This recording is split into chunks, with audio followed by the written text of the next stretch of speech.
La aventura de la vida.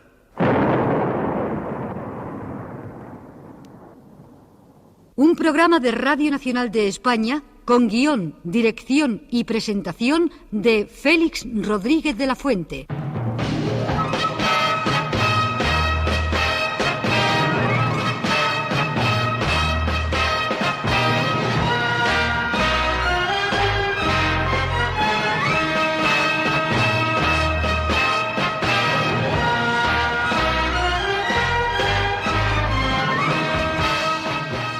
Realización, Herminio Verdú.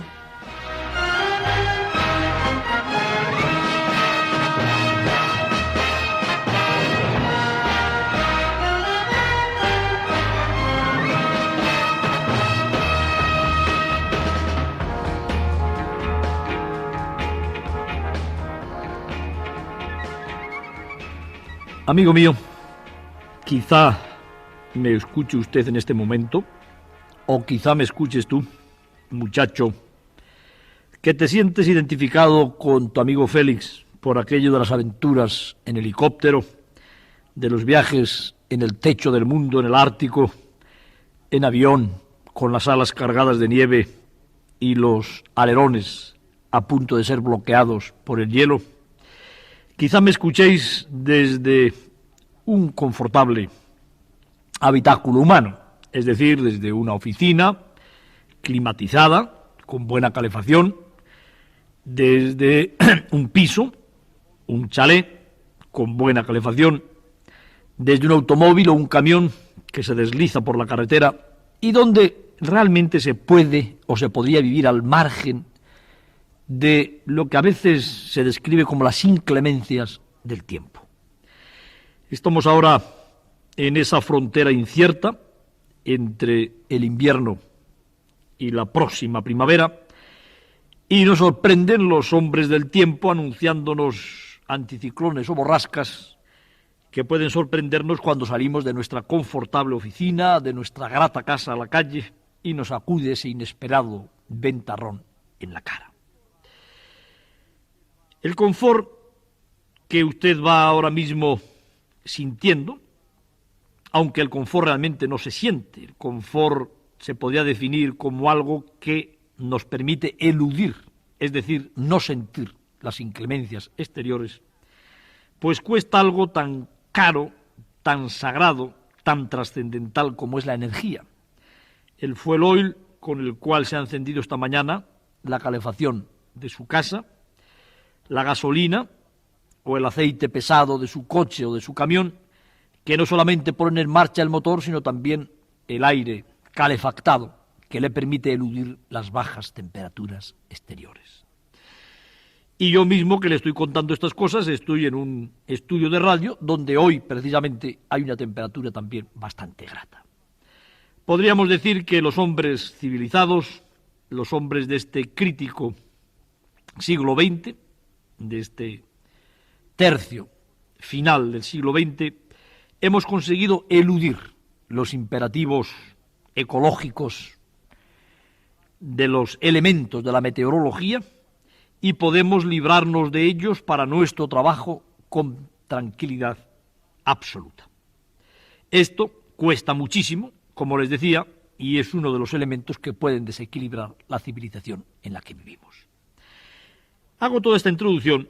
y les cuento todas estas cosas porque la semana pasada nos quedábamos nosotros con uno de los últimos hombres de las últimas culturas que ha conocido la humanidad en los climas más rigurosos de la humanidad, donde la obtención del confort, el librarse del frío, el librarse del viento, el librarse de la nieve, donde la adquisición de alimentos, donde en pocas palabras vivir y ser feliz, se conseguía con el coste mínimo de energías. No sé si recordarán los que escucharon nuestro programa de la semana pasada, que estábamos nosotros acompañando a un mozo esquimal, a un muchacho de 17 o 18 años, quizá menos, que estaba viajando a principios del otoño, a pie y en solitario, desde su lejano poblado, si se puede llamar poblado, a media docena de tiendas de piel de caribú, hacia el poblado donde pretendía impactar a la familia de su futura mujer, que distaba no menos de 600 kilómetros en línea recta. Iba el hombre que pensaba emplear una buena parte del invierno, llegar quizá en la primavera polar al poblado de su prometida, solo, sin ninguna clase de ayuda exterior que no fuera la de sus vestidos, que había preparado para él a lo largo del tiempo y en el pequeño espacio del iglú en invierno y de la casa de pieles en verano, su madre.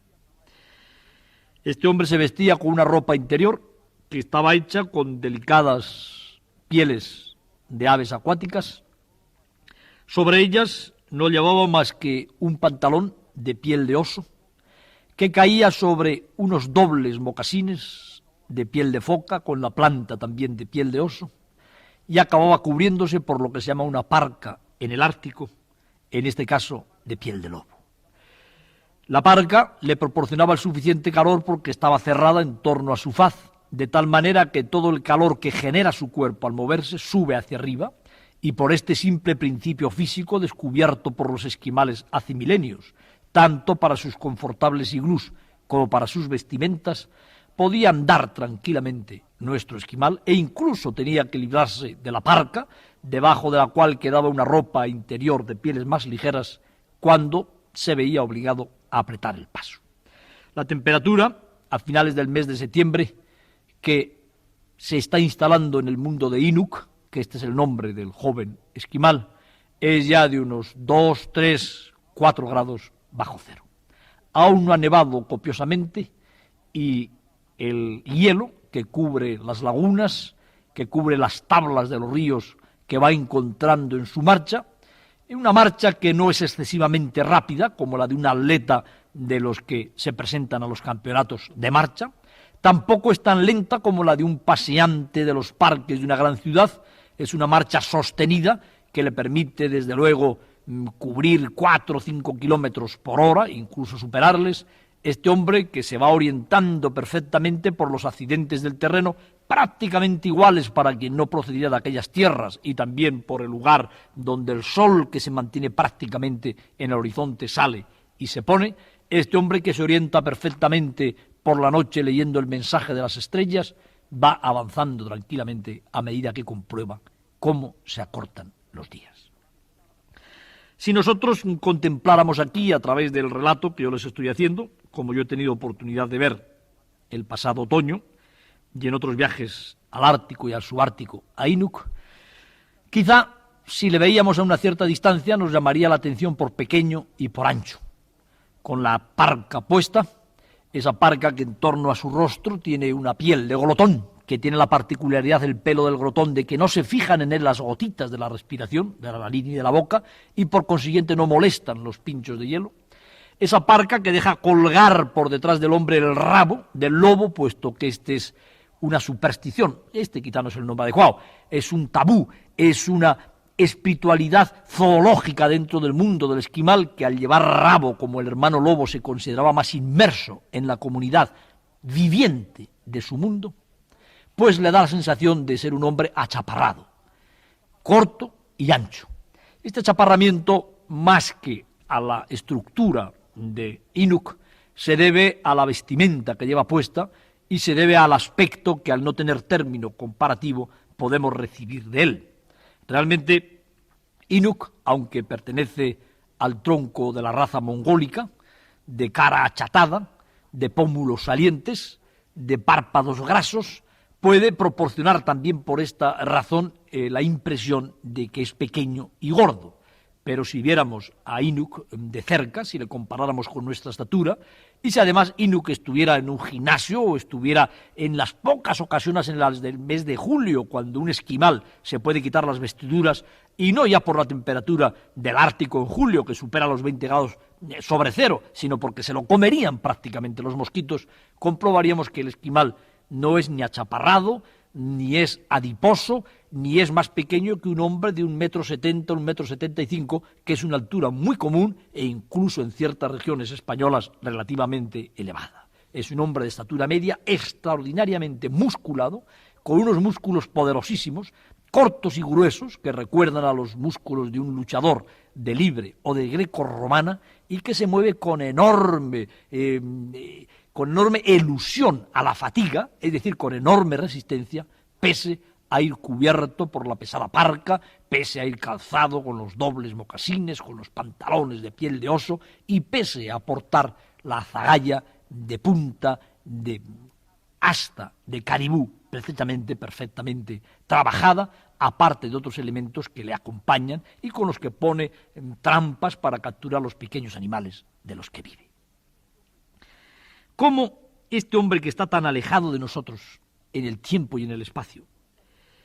que se encuentra absolutamente solo, dispuesto a hacer un viaje de 500 o 600 kilómetros, con la noche polar por delante, sin un trineo tirado por los perros, sin más carne que la que va recolectando sobre la marcha, poniendo trampas ingeniosísimas a los roedores, matando de un flechazo a una liebre ártica que encuentra en camino, se propone llegar a cabo esta tremenda etapa hasta el lugar donde va a encontrar, si lo encuentra, el poblado de esa familia a la que pretende presentar, por así decirlo, sus credenciales como cazador capaz para arrostrar esa responsabilidad inmensa en el Ártico de poder construir una familia.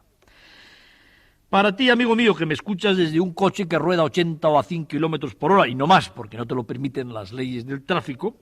o para usted, señora, que me está escuchando desde la confortable habitación favorita de la casa, todo esto parecerá una auténtica locura, un auténtico desafío a todos los imperativos de la prudencia y de la supervivencia. Sin embargo, lo más curioso es que nosotros, los que hablamos de estas cosas, y empleamos el confort para algo tan importante como es hablar de estas cosas, o de otras, infinitamente más importantes que estas, que duda cabe, pues nos quedaríamos un tanto asombrados si pudiéramos, así como hemos visto, y siempre evidentemente a través de mis palabras, pero palabras que están constatadas por mis lecturas que ustedes pueden hacer del pueblo esquimal, y que en este momento no está diciendo más que quien ha tenido la aventura de contactar con estos pueblos esquimales e indios del Gran Norte. Si nosotros, como vemos al achaparrado aparentemente mozo, que va andando con una marcha infatigable y elástica al mismo tiempo por la tundra inmensa, por la llanura que se muestra ahora amarilla con todos los colores más preciosísimos del amarillo de sus gramíneas parcas y de un color aún más intenso que casi llega hasta el rojo de los líquenes, de los musgos y de los pequeños arbustos que pueblan esa zona de la Tierra por encima del círculo polar ártico. Si de la misma forma que nos asombramos, y esto sería fantástico, y quizá yo algún día trate de recogerlo en algunas de las películas que preparamos sobre esquimales, en una inmensa pantalla de Panavision, de esas pantallas que aparte de procurar el confort de la temperatura y de la grata estancia en un cine, proporcionan el confort de la visión y de la acústica, si pudiéramos ver a un hombre solo, de apariencia achaparrada, a 100 o 200 kilómetros ya de la familia que dejó perdida en un poblado en el Ártico, en esa tundra donde dentro de 15 o 20 días vamos a estar ya a 30 o 35 grados bajo cero, donde va a poder haber vientos de más de 100 kilómetros por hora, vientos helados, si pudiéramos ver a este hombre, a este hombrecillo, en absoluta soledad, sobre el mundo, dueño de la situación, y aparte de verle en ese paisaje, y conjugar lo que representa Inuk, que por eso el esquimal se da a sí mismo el nombre de Inuk, que significa literalmente el hombre en la naturaleza, vencedor de la naturaleza, sin el confort que se deriva del largo viaje del petróleo desde los pozos del Irán, pasando por los problemas políticos que el propio petróleo representa a través del Cabo de Buena Esperanza para llegar aquí a una depuradora e ir a la calefacción que nos permite estar hablando ahora.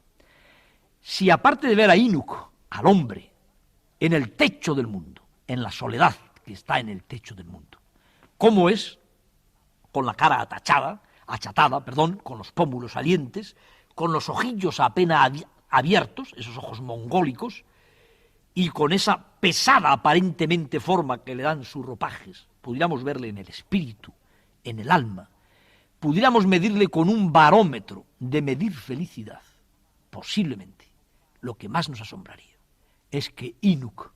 el hombre, es total y absolutamente feliz. Ha comido poco, quizá esa mañana, porque ha decidido marchar hasta un otero en el cual espera que ocurra alguna cosa, pero no importa. Le embarga la más profunda, absoluta de las decisiones felicitarias del hombre. Una felicidad que únicamente podríamos comparar a la de un muchacho de nuestra época embargado en una carrera de atletismo, en un partido de fútbol, en una secuencia amorosa con su novia, en algo que está por encima de esa quietud que al hombre actual le permite pensar en sus propios problemas, en sus propias amarguras, en su propio futuro más o menos negro. Si ese hombre no consigue cazar en los próximos 2 días, va a morir de hambre. Si ese hombre no podría prepararse un habitáculo a prueba del frío cuando descienda bruscamente la temperatura, también estaría muerto. Sin embargo, como se desprende, no solamente de mi relato de alguna manera inventado componiendo retazos que yo he podido observar en los esquimales, sino de la lectura de todos los libros que tratan sobre esquimales, Inuk es profundamente feliz.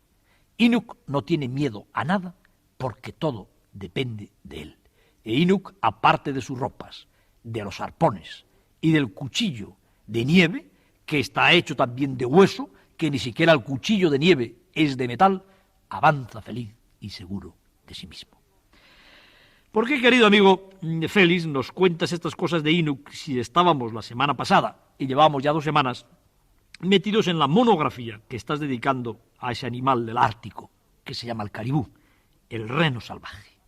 Pues por una razón muy sencilla, porque a través de Inuk, del esquimal, que durante decenas de miles de años había vivido fundamentalmente del reno, del caribú, este esquimal canadiense, de las Barren Grounds, no un esquimal costero,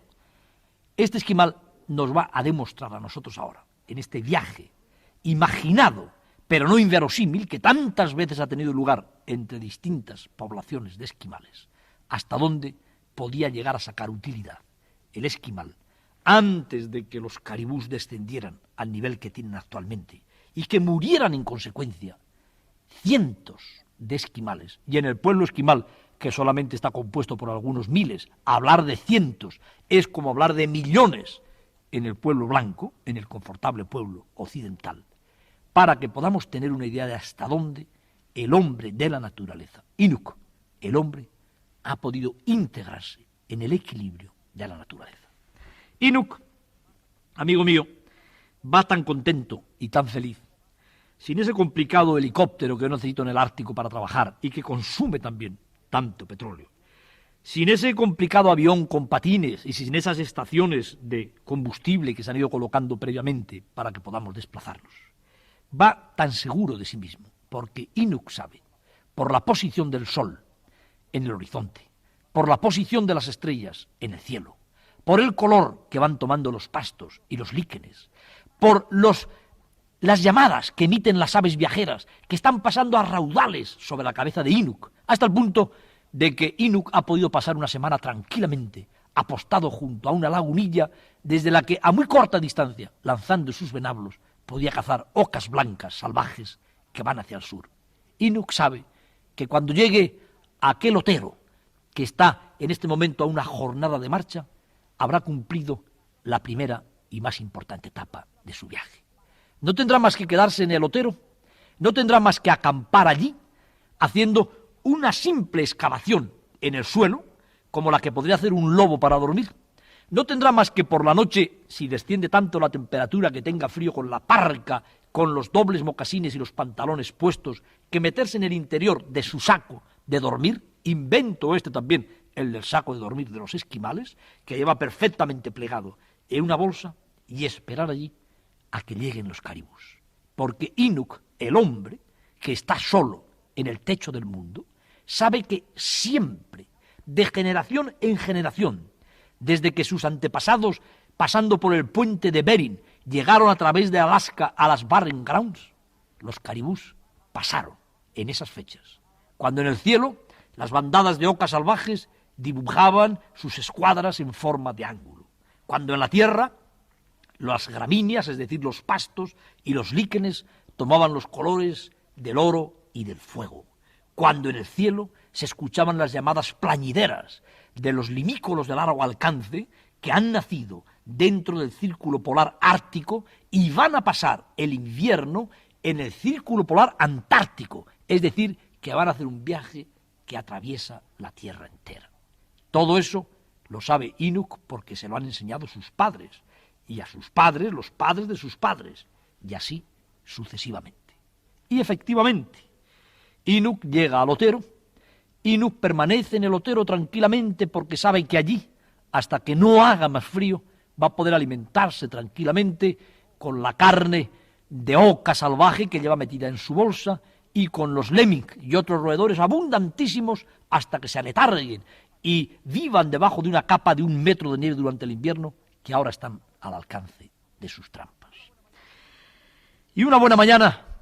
en los días que se van haciendo más cortos, desde su Otero, Inuk, sentado y envuelto en su parca y con la capucha puesta, es un accidente más del terreno. E Inuk, que sabe que en esa época los vientos soplan de la dirección en que vienen los caribús, atisba al otro lado de la pequeña laguna donde se encuentran las vanguardias de los caribús. Puedo, y describo desde este micrófono de Radio Nacional, la emoción de Inuk porque también la he vivido. He estado también, pero no solo, o desgracia, en el techo del mundo.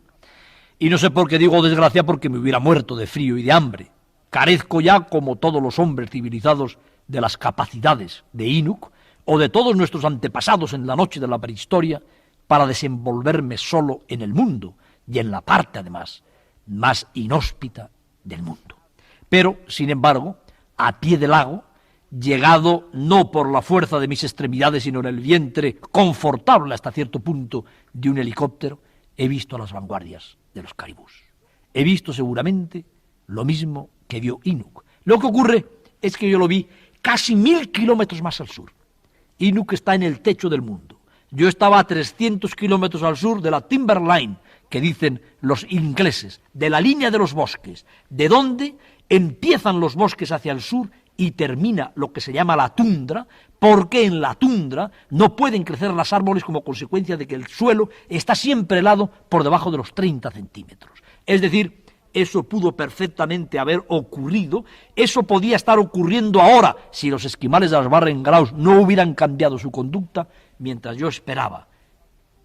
800 kilómetros más al sur la llegada de los mismos caribús que veía aparecer Inuk. Lo único que cambiaba es que en el horizonte de Inuk, puesto que esto ocurría 2 meses antes, cuando los caribús empiezan a moverse hacia el sur, todavía no había una gran capa de nieve. Los caribús aparecían como fantasmas exactamente igual que yo les vi, desplegados en pequeños grupos de 20, de 30 individuos, andando también como el esquimal, sin prisa, pero decididamente, parándose de vez en cuando para levantar el hielo de la noche de los líquenes, comiendo, avanzando hacia el lugar donde se encuentra Inuk. Y ocurre a finales de septiembre algo que es verdaderamente importante para que podamos comprender la compenetración del hombre de la naturaleza, del hombre del techo del mundo, de las Barren Grounds, con el entorno en el que se desenvuelve. Hay algo curioso. Cuando por la mañana Inuk se ha despertado, cuando ha salido ya de su saco de dormir, porque en la noche la temperatura ha descendido a los 7, a los 8 grados bajo cero, ha mirado al lago después de haber visto la aparición de los caribús. El lago ya está helado, se ha helado ya. Ya no se va a deshelar durante todo el día. Está soplando el viento del norte y muy pronto los 8 o 10 grados bajo cero que ha tenido durante la noche serán la temperatura de mediodía y por la noche habrá ya 20 o 25 grados. La mirada de la achatada faz,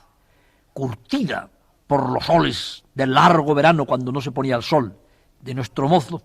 el que va a viajar a través de 700 kilómetros por la noche por el techo del mundo, solo y únicamente empleando sus propios recursos, que no implican armas de fuego ni ningún tipo de mecánica civilizada, ha ido una vez más de los caribús al agua. Inuk se apelotona tranquilamente porque sabe que los hermanos caribús van a tardar al menos media jornada en llegar al lugar donde se encuentra. Inuk Se apresta con su arpón, que va a disparar con extraordinaria certeza su brazo hercúleo, algo así como el de un atleta, el de un deportista, que no hubiera hecho otra cosa desde que tenía 6 o 7 años y que hubiera aprendido a jugar lanzando la jabalina contra un lugar determinado. Todos los viajeros que conocieron a los esquimales en la época en que el esquimal se servía únicamente del arco o del arpón para cazar, saben muy bien que a 20 o 25 metros de distancia un esquimal con un arpón, con un venablo disparado por su mano, un venablo que tiene el ástil de madera, de la rara madera que podía conquistar el esquimal, generalmente traía por el mar a sus costas, o en el caso de los esquimales caribú, migrando hacia la zona de los abedules y de los sauces enanos para encontrar estos ástiles, que tiene la punta de hueso, a veces de pedernal, generalmente de asta, precisamente, de reno salvaje, de caribú, que un arpón lanzado a 20-25 metros puede atravesar limpiamente el cuerpo de un enemigo. Los esquimales jamás han sido guerreros, y por enemigo puede ser un oso blanco o el cuerpo de una presa. Por eso espera tranquilo, seguro de sí mismo, Inuk a que llegue la avanzada de los caribús. Y no tiene ningún miedo de que los caribús le vayan a evitar o vayan a ponerse a una distancia en la que no le sea posible lanzar su arpón, porque sabe muy bien Inuk que en el pequeño otero en el que se encuentra agazapado, la vanguardia de los caribús cubre al menos 15 o 20 kilómetros de anchura, es decir, que no habrá un error ni siquiera de kilómetros. Quedarán caribús a su derecha y a su izquierda, y él de alguna manera se tropezará con un caribú que, sin verle, viéndole mal con sus ojos miopes, no pudiendo olerle, puesto que el viento viene de las reses hacia el esquimal, se le va a meter prácticamente encima. Y así, amigos míos, cuando va a caer la tarde y antes de que se haga la noche, puesto que aunque las jornadas van siendo cada día más cortas, aunque posiblemente los días no duran ya más en el Ártico, en ese momento de 4, 5 horas, los crepúsculos son lentos y las noches estrelladas están llenas de luz. Cuando el primer gran caribú, un gran caribú que espera a Inuk a que sea un macho, de a ser posible a que sea un macho en la flor de la edad, y evidentemente esto puede comprobarlo Inuk, porque distingue perfectamente unos caribús de otros por las astas. Esta ventaja le permite saber cuál es el ejemplar que a él le interesa abatir. Cuando este ejemplar, que llegará avanzando lenta, confiadamente, vea una forma en lo alto del otero, como describíamos hace unas semanas, que se mueve, que tiene algo que le distingue de los puros matojos que lo rodean, lejos de eludirle, atraído por su curiosidad, puesto que no puede oler, se va a acercar más a Inuk. Y en un momento determinado, aquella bola de piel de lobo, aquella bola de piel de oso, se va a transformar en un resorte. Los músculos aparentemente inmóviles, tranquilos, pesados del esquimal, se van a transformar en fibras de acero que lanzarán con absoluta certeza ese arpón que atraviesa limpiamente el cuerpo del caribú y lo tiende prácticamente sin sufrimiento, con el corazón y los pulmones atravesados a 15 metros de Inuk. Y ahora es cuando se inicia la verdadera actuación, que yo podría de alguna manera adelantar, que está posibilitada porque Inuk y su pueblo, el pueblo esquimal, de los esquimales de las Barren Grounds del Canadá, de los esquimales del noroeste, de esa inmensa, infinita tundra en la que apenas si osaba adentrarse el hombre blanco, equipado con magníficos tiros de perros, equipado con estaciones de seguimiento, en esa tierra hostil y vacía, lo que ahora va a hacer Inuk está en el fondo, está en el corazón mismo de la experiencia que ha permitido a los esquimales caribú sobrevivir a lo largo de miles y de miles de años antes de que el hombre blanco llegara a socorrerles y a través de ese socorro a destruir su cultura y, sin duda alguna, su verdadera felicidad. Pero como esto debe ser un relato por entregas, como esto no podría sintetizarse, porque en este dulce y apacible hablar que uno adoraría si llegara a dominarle alguna vez, En este apasionamiento no puede haber encorsetamiento posible, pues vamos a dejar aquí para la semana que viene. Y voy a invitar a mis queridos seguidores a que estén aquí, a Inuk con el caribú recién abatido. También me gustaría otra vez poder tener a mi disposición una mágica cámara de 70 milímetros y de poder rodar en color, para que vieran a Inuk, el hombre, mientras el resto de los miles de caribús que están pasando en torno al Otero se han separado como un río viviente, que está mirando con sus dulces, oblicuos y viejos ojos a la pieza abatida. Se dispone ahora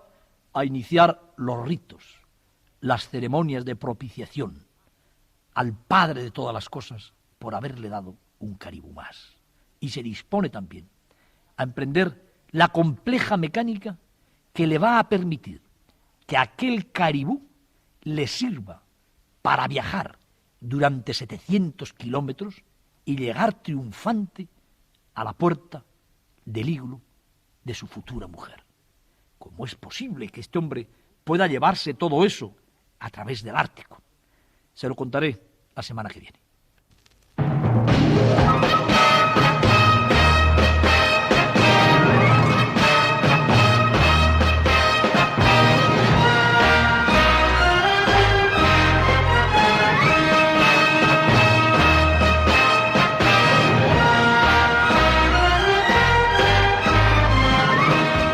La próxima semana, de nuevo, en su receptor,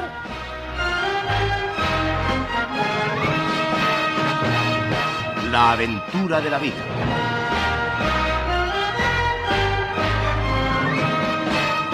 un programa de Radio Nacional de España con guión, dirección y presentación de Félix Rodríguez de la Fuente.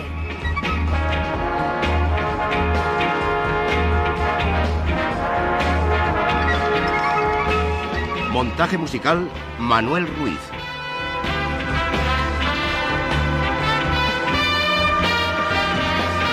Realización, Herminio Verdú.